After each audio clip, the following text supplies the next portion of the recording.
The Accord's a mainstream car, but compared to the other mainstream cars in the segment, it always drove just a little bit better than the competition. The Accord had enormous historic significance. It revolutionized the auto industry is what it did. It was the best car in the segment for much of its history. June 1976. Americans are coping with skyrocketing gas prices from America's first oil crisis.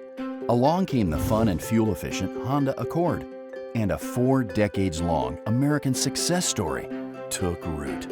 The Accord got great gas mileage in the 1970s at a time when American vehicles didn't. Fuel efficiency was an incredibly powerful appeal. It was actually the strongest initial appeal of the car.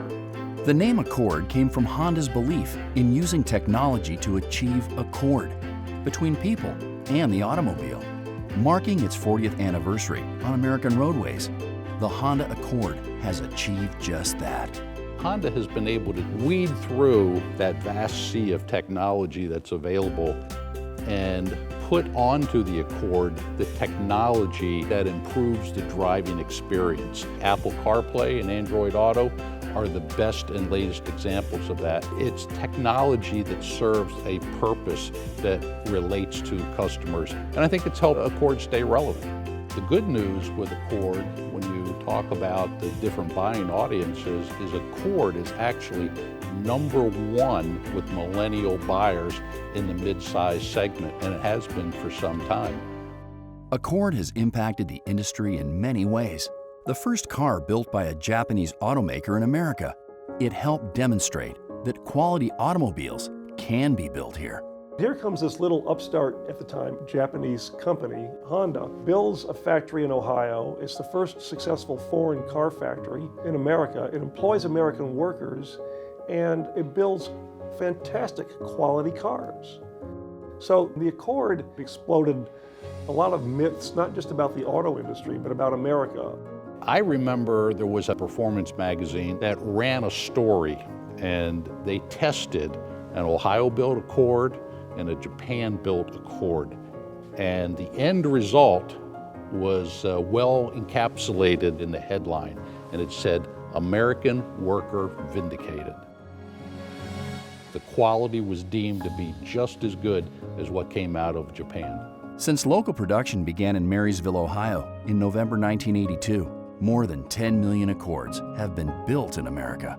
And Accord has played a big part in Honda's U.S. exports, since the first U.S.-made Accord boarded a ship in 1987. In the late 80s, Honda actually started exporting the Accord Coupe back to Japan because the Coupe really wasn't made in Japan. It was made only in Marysville. That was a seminal moment too. I mean, the fact that a car built in America by American workers would have the quality and reliability to sell in the Japanese market was a significant milestone. I always had one thought: when you build that car is built for your family.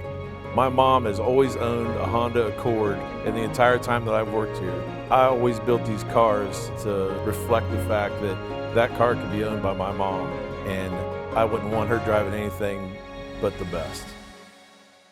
For 4 decades, Accord has defined Honda's core values. Most importantly, Accord has changed what American consumers expect in an automobile. The name Honda is synonymous with Accord. Accord has been a stellar product. It's been around 40 years. It really defines the company. One of the major milestones for the Accord during this 40-year history occurred in 1989 when the car became the best-selling car in America. So for the first time, a non-Detroit model, a non-Detroit nameplate, became America's best-selling automobile. We judge cars in all categories by this overall fun-to-drive aspect. We put on our fun-to-drive glasses and take a look at them. Once we see how well does it perform its task, then we see does it put a smile on our face. And consistently in that segment, the Accord has put a bigger smile on our face than any other car.